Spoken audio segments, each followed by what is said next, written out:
เป็นโรคติดต่อที่มาจากสัตว์เลี้ยงลูกด้วยนมเกิดจากเชื้อไวรัสพบได้ทั้งในหมาแมวลิงหนูค้างคาวกระรอกโคกระบือและไม่ใช่เฉพาะแต่หน้าร้อนเท่านั้นนะที่มีการระบาดของโรคจริงๆแล้วไม่ว่าฤดูกาลไหนก็สามารถพบโรคพิษสุนัขบ้าได้ถ้าติดเชื้อโรคพิษสุนัขบ้าจะเป็นอย่างไรครับจะมีอาการกลัวน้ำและอาการทางประสาทโดยเฉพาะที่ระบบประสาทส่วนกลางถ้าเป็นแล้วหากฉีดวัคซีนป้องกันโรคไม่ทันจะเสียชีวิตทุกรายเลยนะแล้วเราจะป้องกันได้อย่างไรครับคุณแม่ต้องระวังอย่าให้สุนัขหรือว่าสัตว์ต่างๆเหล่านี้กัดที่สำคัญหากเรามีสัตว์เลี้ยงในบ้านควรพาไปฉีดวัคซีนป้องกันโรคพิษสุนัขบ้าตามกำหนดจ้าถ้าอย่างนั้นวันหยุดนี้เราพาเจ้าช็อกกี้ไปฉีดวัคซีนป้องกันโรคพิษสุนัขบ้ากันนะครับได้เลยจ้าโรคพิษสุนัขบ้ารักษาไม่หายติดเชื้อถึงตายร่วมกันป้องกัน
khăn ở chủ cầu lông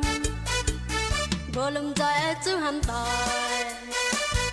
ye bao dung phung tu tay thao mấy bữa ya khăn chân ye lông mấy biển quang lồng ra chung hoa yang ca nan tê phung châu tu dung dung này mấy bữa khó liên ý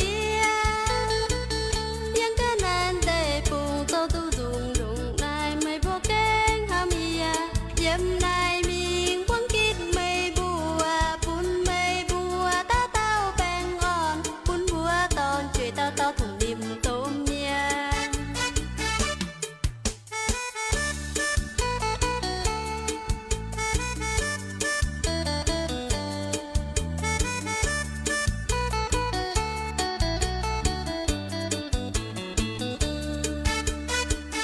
vô lưng dài chữ hàm tỏi ye bao dung phung tu tay thao mấy bữa ya khăn chân ye lông mấy biển quang lồng ra chung hoa yang ca nan tê phung châu tu dung dung này mấy bữa khó liên ý yang ca nan tê phung châu tu dung dung này mấy bữa kén ham ia yếm này mình quăng kít mấy bùa bún mấy bùa ta tao bèn on bún bùa ton chuyện tao tao thùng điểm tôm nha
chung mấy bua ta tàu yểm lúng nhẹ phai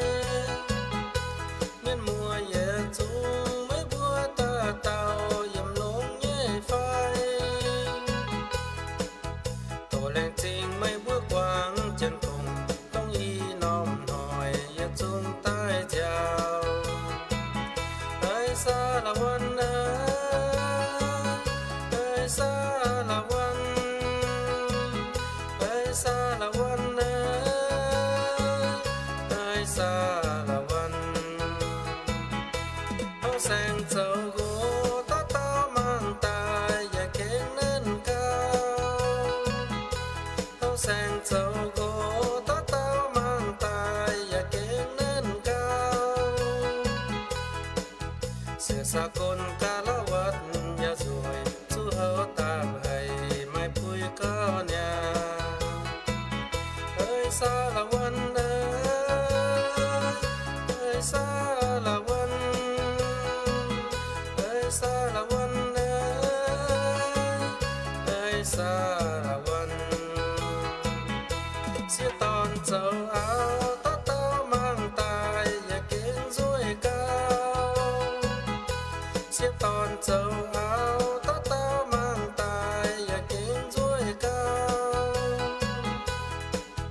bằng hai tao đông những mùa kinh rồi lá bông suốt sông mai vui cao nhà ơi xa làวันơi xa làวันơi xa làวัน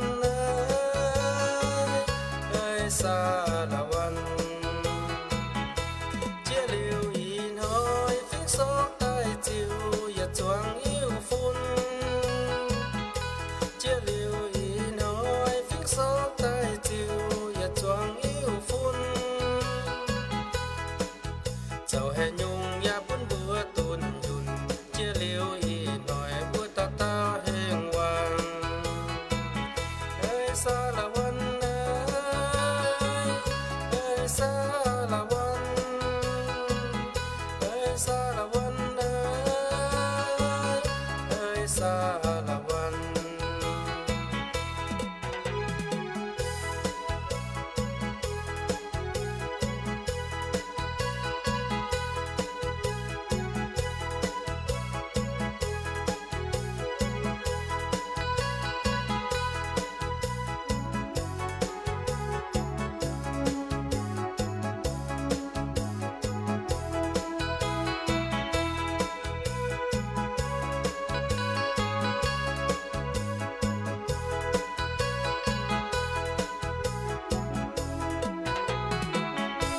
mẹ chun sang tiền thay nhẹ về ô lao lộ lao yêu na chân thế tớ ô tình ô nan về về tiền thay na tôi sẽ nghe có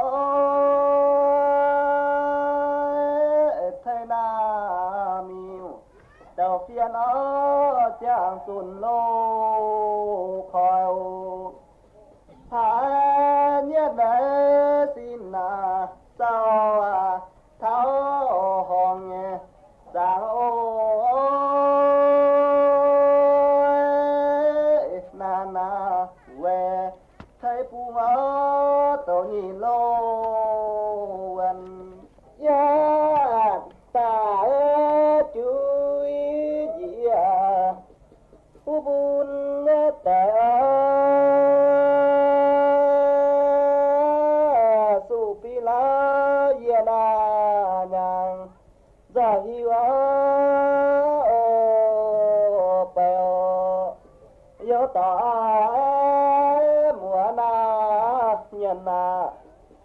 tu thiên nhà liu phải mà lo phang na về dạ theo nhìn lo lẽ chiếu chiếu chị ngà dầm phang nghe chín ơi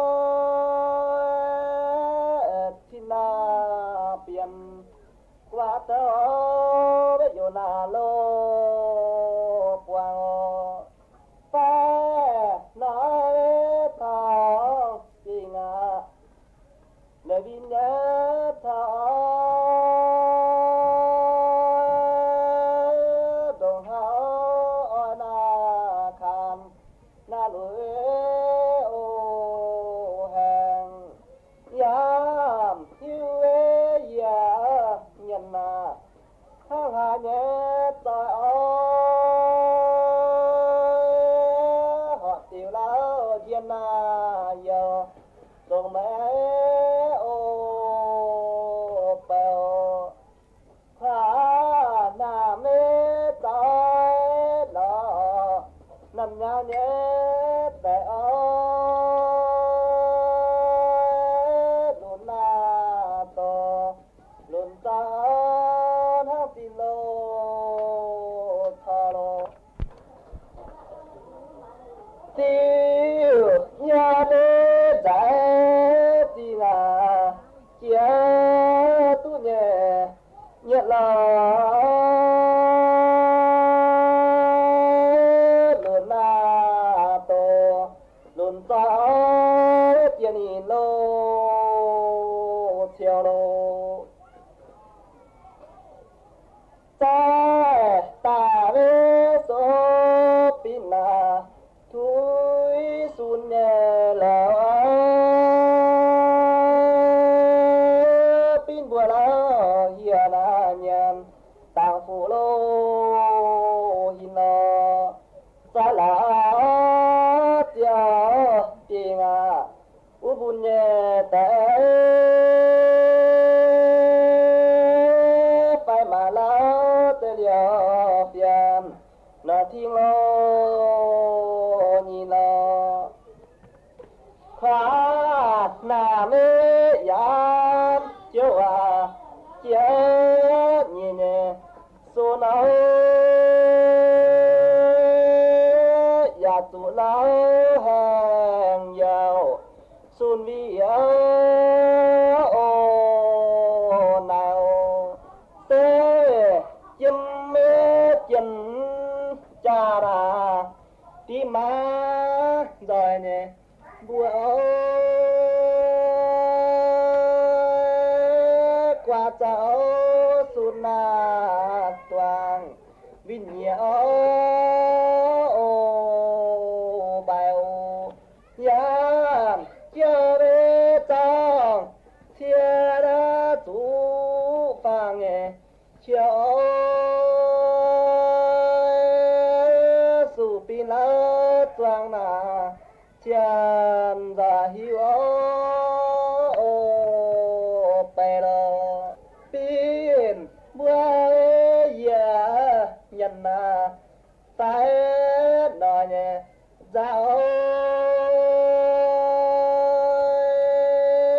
ý tu lão phải là tiêm họ tiêu lão dạo trái lá tiêu tiền à cũng phiền nhớ quên lão ý phan cho phiền mà chê dân cháu hàng lẽ quê tế bù ngà tu tàu chiều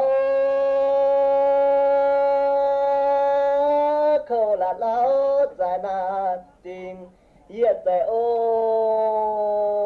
bèo phung tiếng mê phiam chê đã tới dìa nhẹ xuân ơi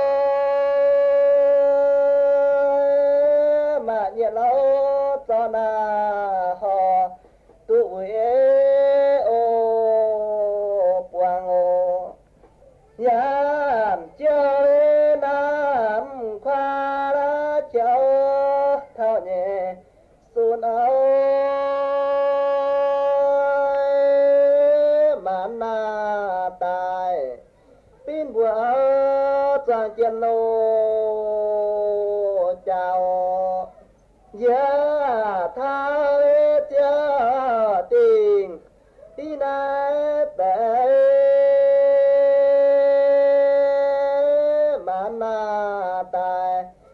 giang áo làng ya ô nhà ô tin nhà đế chớ nhìn na ya tề hiu ô phát oi ô bùa na ya dân choáng ô cho thiên chân cha đã còn nhiều nhẹ lỡ chuyện là cha sức vừa với màn phê làng nam nhà xuống toàn dàn chiếu nhé dàn siêu thao hẹn giờ giờ bây giờ này man ta cho sao nó lên giờ nhé chỉ ý tu phải biếm họ yang ô ta chân nhìn cha tờ em pe hiu tu thiên lao tiền cha buat xin ô ta nó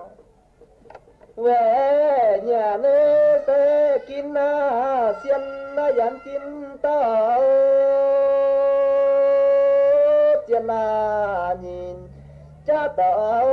cho mà ô tu nó mà mẹ cho dàn chú ra đó mà nhẹ lâu phàng quàng tu choàng ô chiều mà mẹ lê quang na giàu na ya chú nhẹ ra đó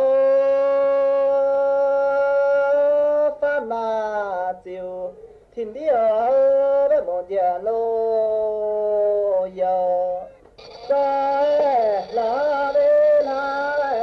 chiều nó giàu nhất nghề dạng lâu ở chỉ là coi là tiêm mà dân ô phiêu tìm tha trái là ya cho cửa tu thì thế là cho dân hệ ô phiêu tê châm mê cháu sao là các cho xuân áo tình cháu khăn tài nhất dạng ô phiêu ta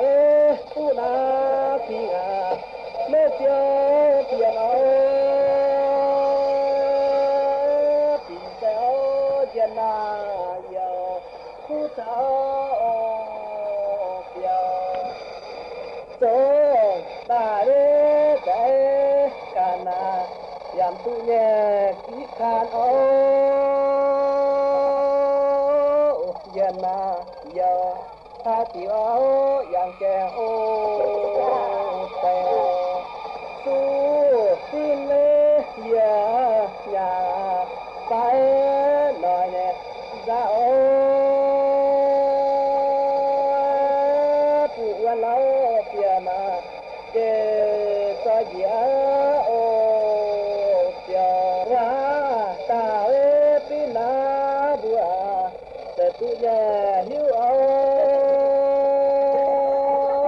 dàn sao thong còn nhiều luôn ô tàng chúng tê thì ta ta hiu nhẹ mùi ô dàn sai su na ta tê hiu ô dài sai ta về chui dân nhà tiêu phố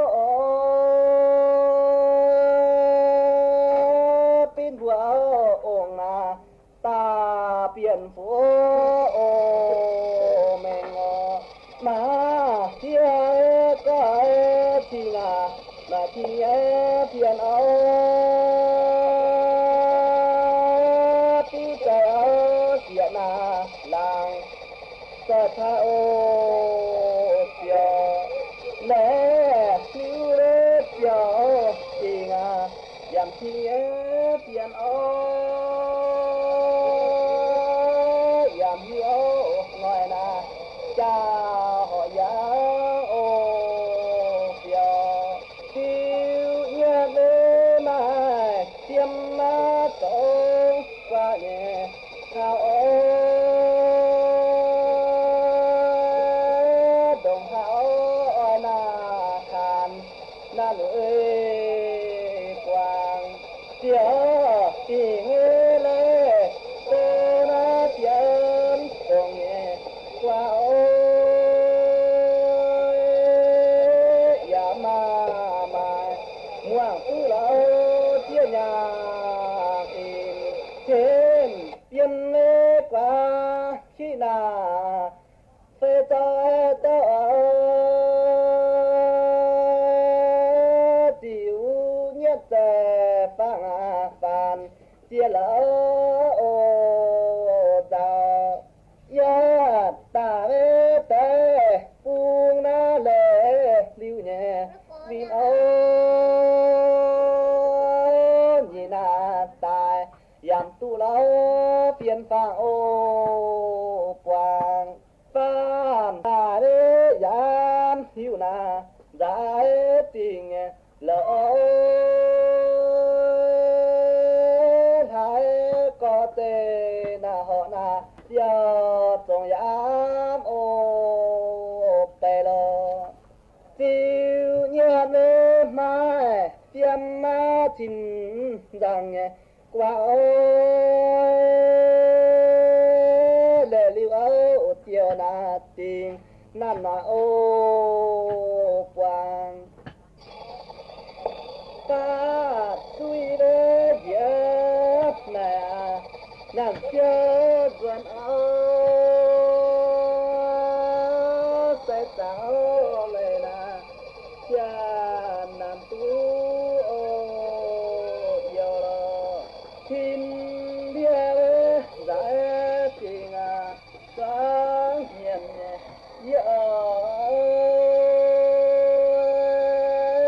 sẽ tạo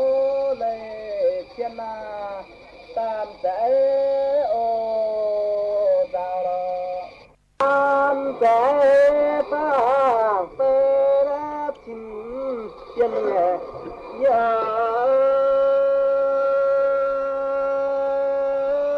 sẽ na kèm đã thiên na đã tình ô nhìn nó tiêu nhẹ nếp thở tao na khám rằng nhẹ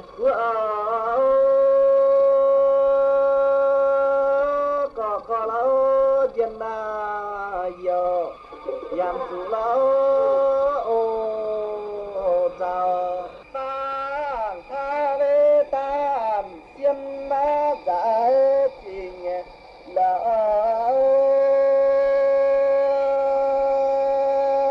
thơ na sang điều mi nao yam ya lo yo yam hiu re tin tha ra tha nhẹ ta yam ma hùng ta pha khoe ô nino tin ta ve te yam na ta ra ne luôn áo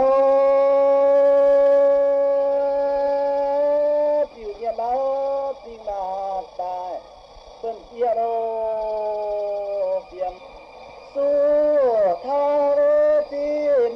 tha ra cho phê nhẹ là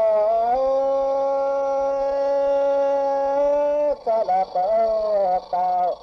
phải đưa ô chia đô tin lê chia nhà rồi xem ta ơi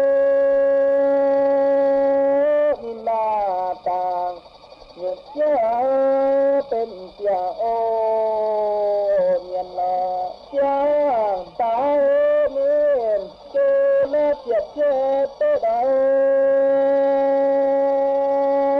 ตั้งความจ้าเย็ดแล้วโอ้ยจิ้มหายใจมาเจ็บเวยเจ้า หรือทำร้ายคนในครอบครัวในชุมชน อย่ารอให้ความรุนแรงเกิดขึ้น เพราะทุกการเปลี่ยนแปลงเล็กๆ อาจนำไปสู่เรื่องใหญ่ที่เราคาดไม่ถึง รีบโทรแจ้งสายด่วน 191 ด้วยความห่วงใยจากกรมสุขภาพจิต ดูแลจิตใจทุกวัย ทุกคน พระบาทสมเด็จพระเจ้าอยู่หัวทรงน้อมนำหลักธรรมอันประเสริฐกลั่นกรองเป็นหนังสือคู่มือชีวิต พร้อมภาพวาดฝีพระ